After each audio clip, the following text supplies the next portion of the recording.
どうも、雨だな。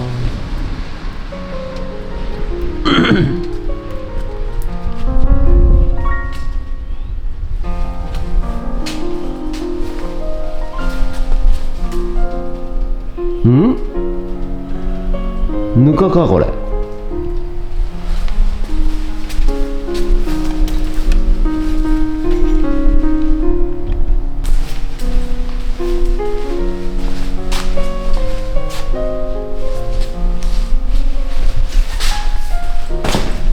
ポンプできたやんけ。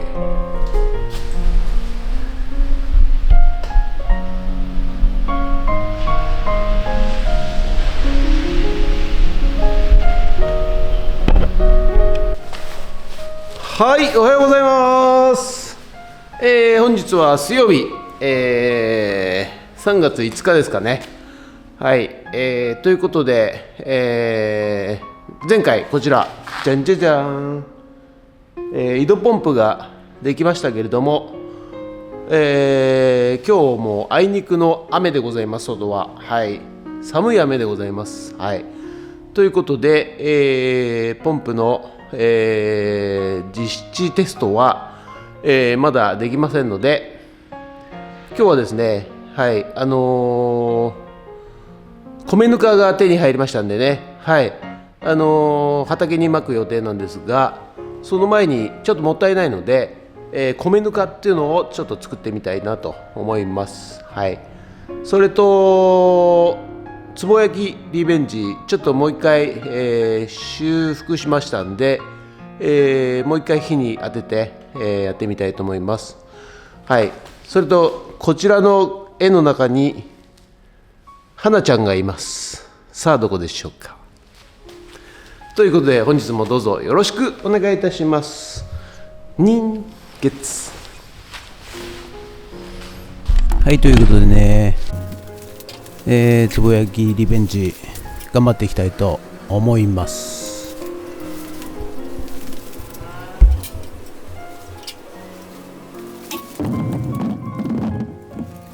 はい、ということで壺、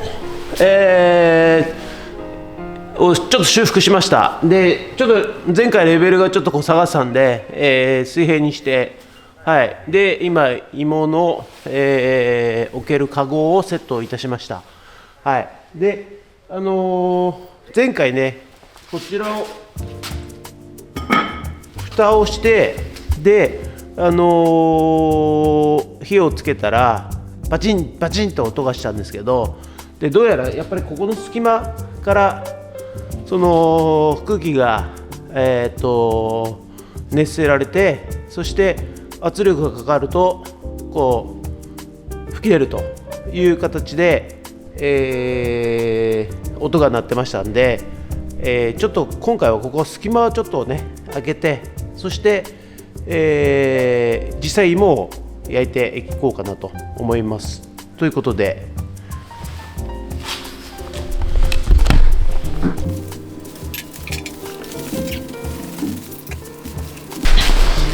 はい、それでは火をつけましたんで、ちょっとしばらく温度が上がるまで待ちたいと思います。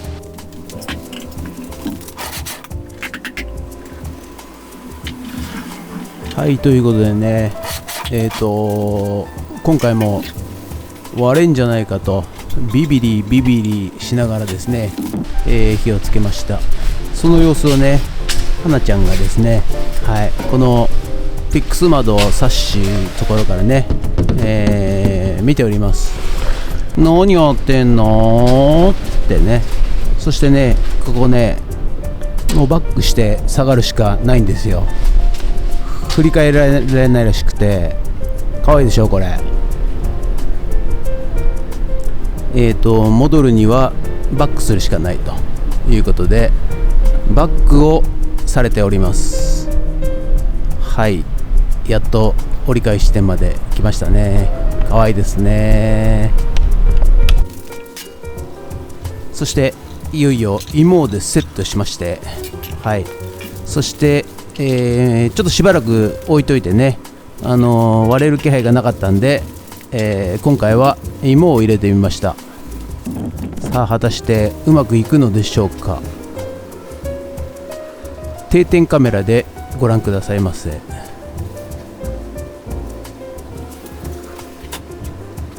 耐火モルタル汚いですね、これね、本当にね。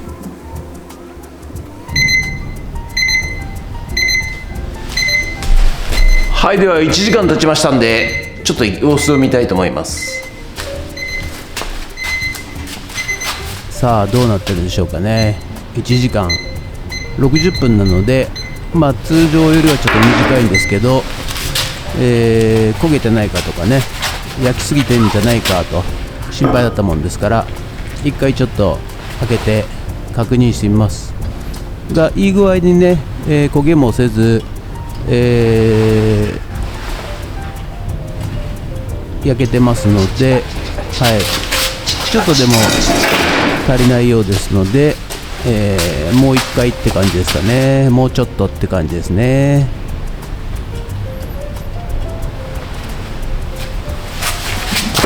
だいぶ良くなってますが、あと30分このまま続けたいと思います。はい、ということで今回はね、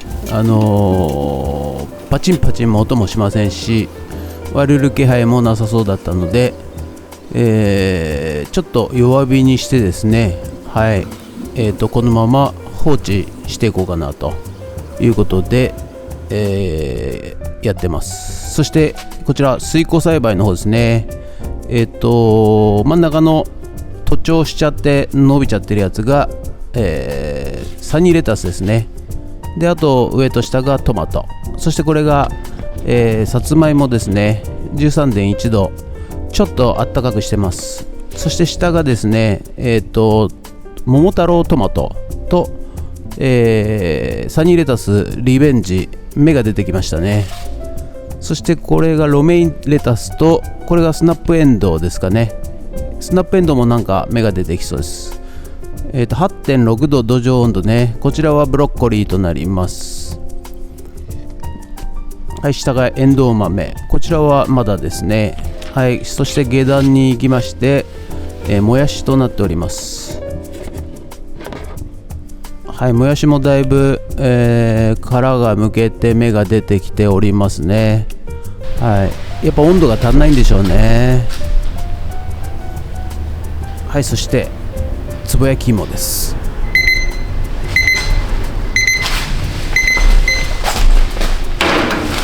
はい、それでは90分、来ましたので、ちょっと様子を見てみたいと思います。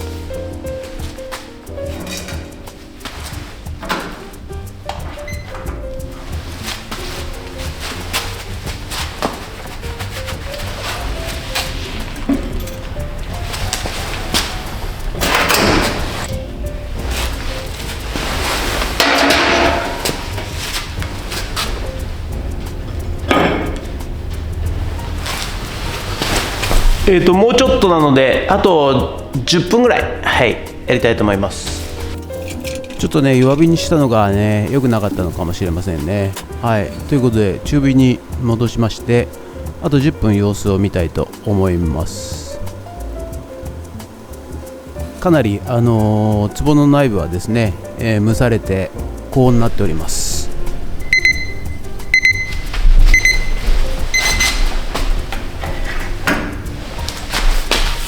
はい、それでは90分プラス10分、100分経ちました。ちょっと見てみたいと思います。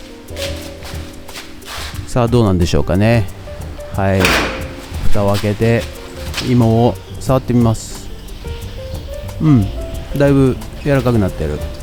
そして蜜もね出てきてますんで、ちょっと触るとベタベタします。はい、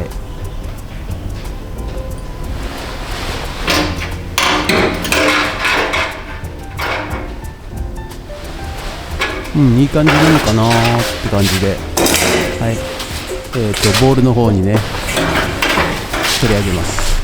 はい、それでは出来上がりましたんで、ちょっと見てみたいと思います。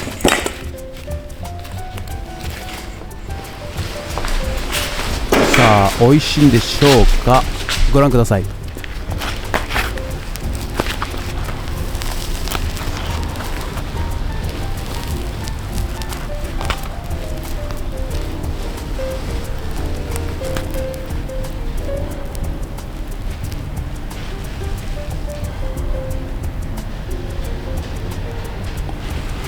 食べていきます。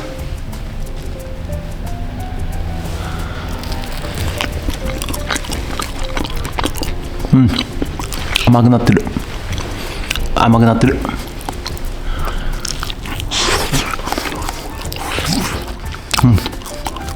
る。おいしい。はい、ということでね、つぼ焼き芋リベンジ大成功いたしました。おいしい。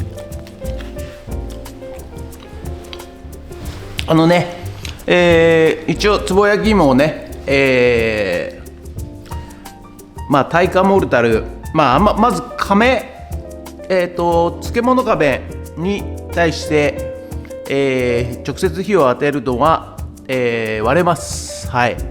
で割れますんで、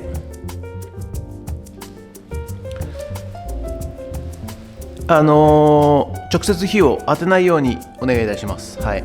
でもし割れてしまったらタイカーモルタルで、直接火を当たらないようにですね、はい、するとよろしいのではないでしょうか。はい。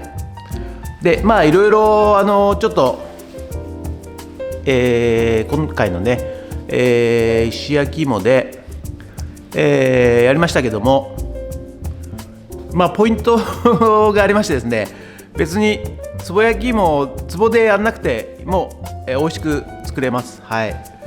で、それは何かというとですね、はい、さ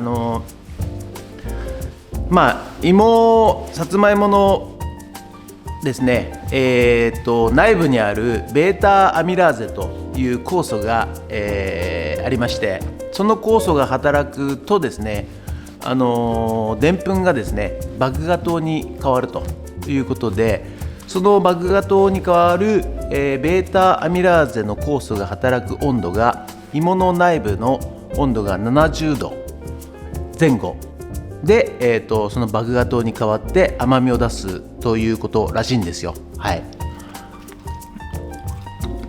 ですので、要はその芋の内部温度70度をできるだけ長時間通すことによって甘みが増すということですので、どんな方法でも大丈夫だと思います。はい。もう実は亀で今回やりましたけども、その前からオーブンレンジでやっております。オーブンでも、芋の内部が70度なので、70度で、やってもダメです。はい。なぜかというと、全体温度が70度で温めても芋の内部温度が70度に達せないからです。はい。生のまま、硬くなってしまいますんで、はい。じゃあどうするかというとですね、150度ぐらいで90分以上、温めますと芋の内部が70度前後になるので、非常に美味しいさつまいもが焼き芋ができます。はい。ですので皆さん、チャレンジしてみてはいかがでしょうか。はい。ということで、さらにですね、その、美味しい焼き方、これが秘伝の焼き方で焼いて、干し芋にするとですね、さらに美味しいです。はい。やっぱり普通に蒸して、干し芋にするより全然美味しいです。はい。で柔らかいですしね。はい。ということで、本日は、つぼ焼き芋リベンジ成功ということで、終わりたいと思います。ありがとうございました。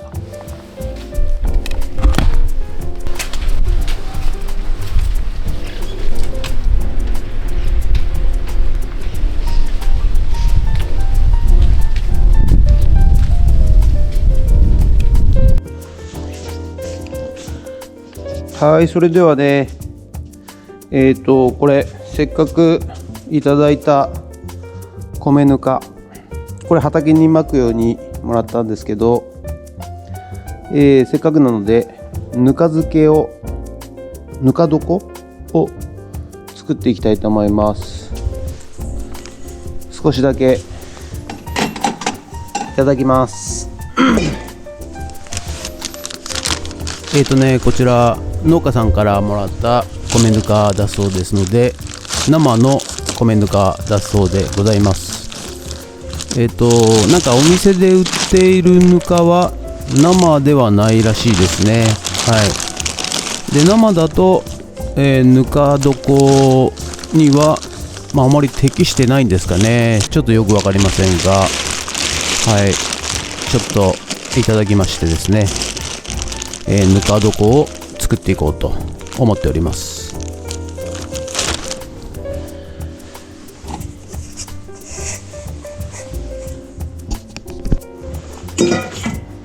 はい、では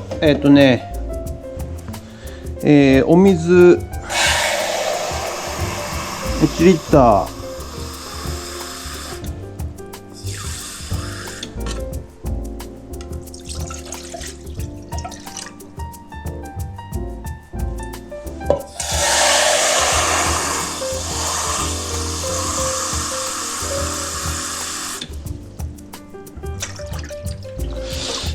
これじゃあでも量多すぎるかな。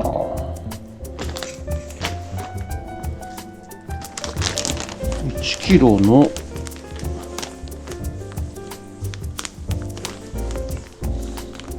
米ぬかだと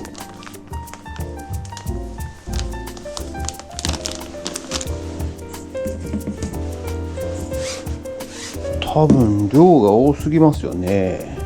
これに入れたいんだけど、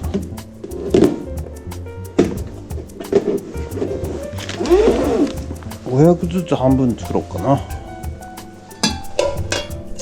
ということでね、ピザの、小麦粉もそうですし、モルタルもそうですし、あとパン作るやつとかね、ケーキ作るやつとかね、小麦粉関係、あとお蕎麦とかもそうですけど、うどんとかね、水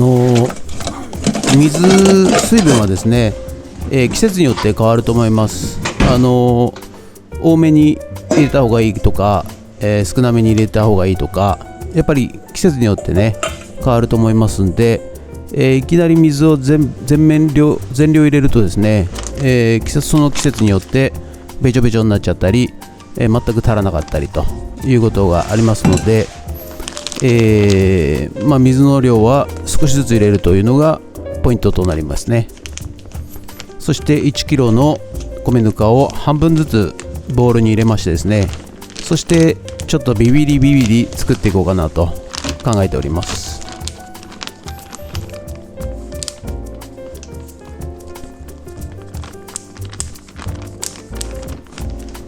これで半分ずつ作ります。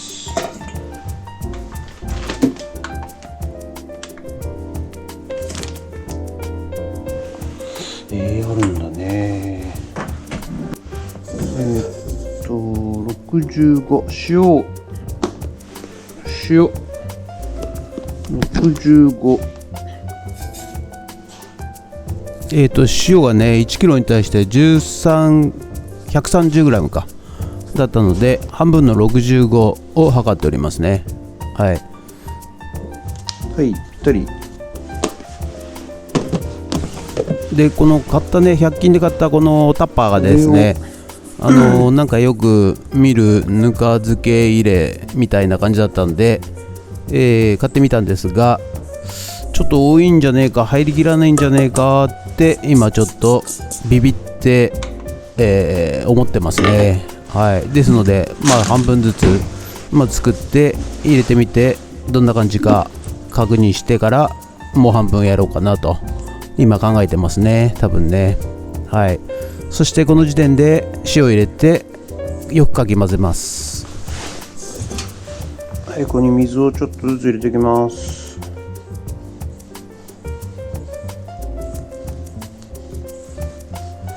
これね、ピザ作りもモルタルセメント作りも一緒ですね、これね。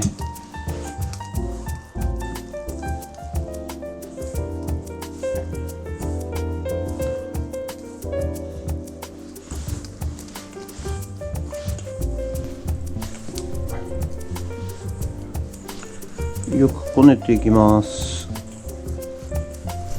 はい、そしてね、あまりべちゃべちゃにならずに、あんまり、粉が残ってないように、程よくですね、練っていくわけでございますが、ちょっと一気に水を入れるとべちゃべちゃになりますからね、はい、気をつけて、少しずつこねていっております。ここでバジャーって入れちゃうとね、べっちょべちょになりますからね、気をつけてください。そしてこれがですね、乳酸菌というのが発酵を促すそうでございます。ということで、昔からぬか漬けというものは食べられてきておるわけでございますが、非常に腸に良いと言われております。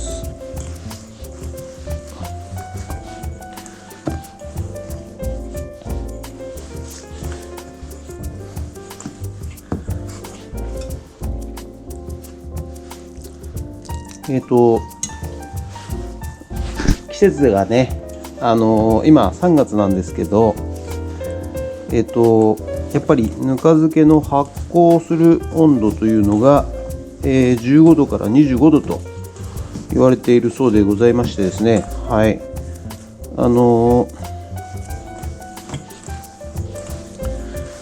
あまり発酵しすぎても、腐ってしまうと。そして、低すぎても、発酵しないということなので、今ね、野菜のですね、種をまいて、育苗をしてるんですが、あれも一緒で、やっぱり気温というのと、重要なのかなというふうに思います。とりあえずちょっと500cc の水でやろうとしたんですけど、ちょっと多いんで、やっぱこのぐらいでいいんじゃないかなと思います。このぐらいでどっちしろ水分は出てくるでしょうから、はい、これを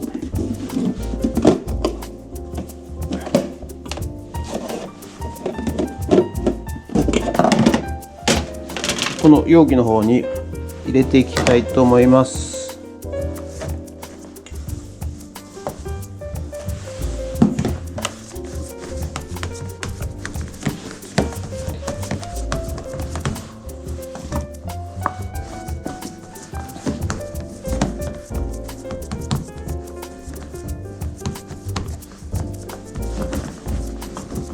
そしてここによいしょ、いりこと、よ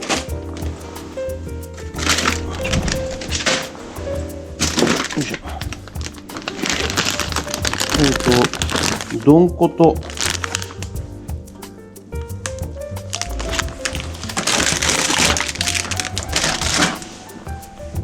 昆布、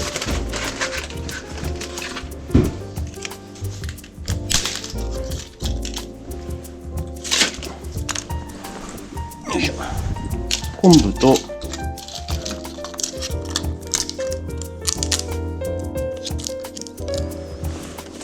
あといりこと、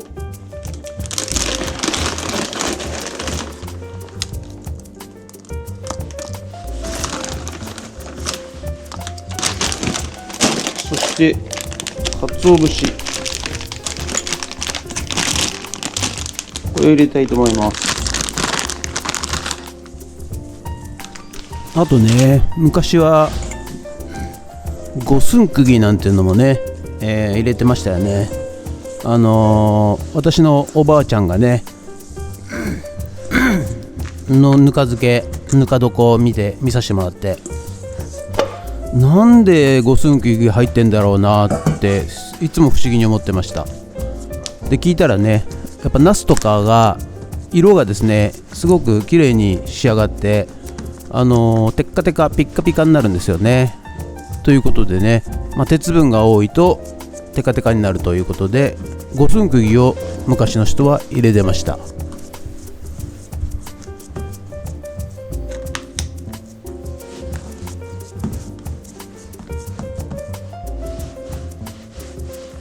はい、ということで、とりあえずね、こ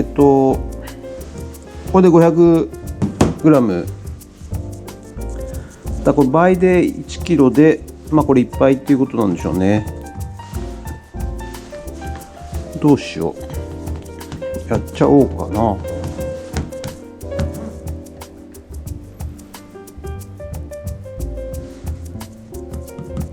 っちゃおうか。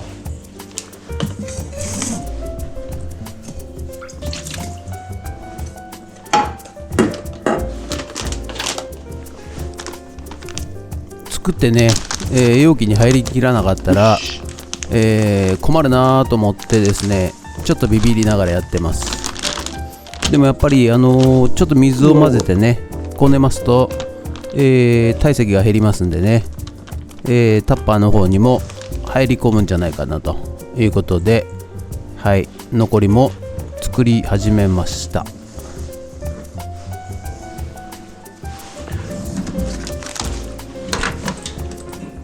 そして塩もね、もう半分入れますんで 65g 測って入れていきたいと思います。はい、ところがねビビってね半分の半分やってますね。はい、いっぱいになったら困るなーっていうことで、ちょっと半分をさらに半分にして、はい、こねっております。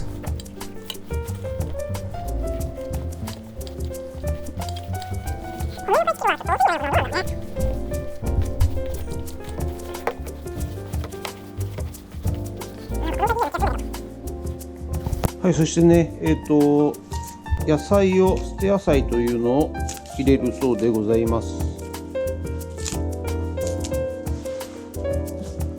こういうちょっとね葉っぱが悪くなっちゃったやつとか、捨てちゃうような野菜を入れて、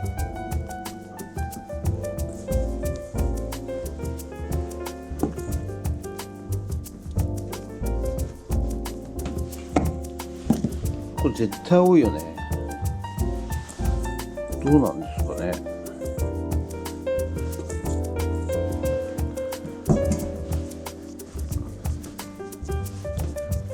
でも全部言ったらそのぐらいになるのかな。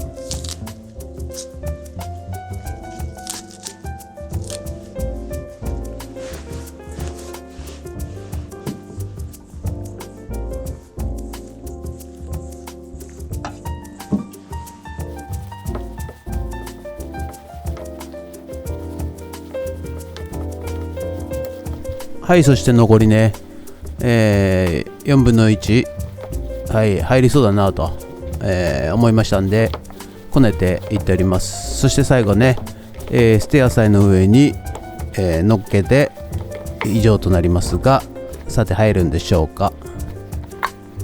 おっと、全部入った模様でございますね。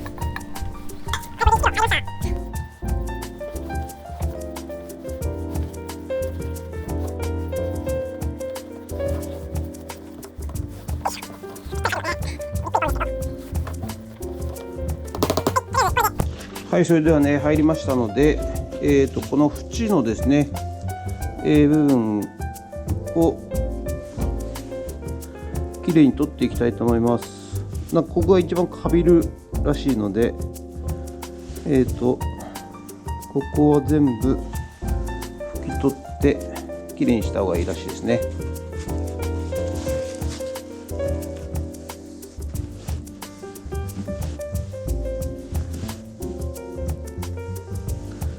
はい、ということで、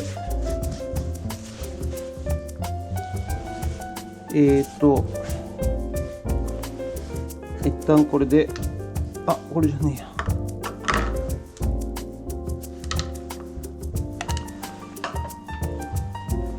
蓋をして、よいしょ。はい、これからね、毎日ちょっとかき回せる作業をしなければいけません。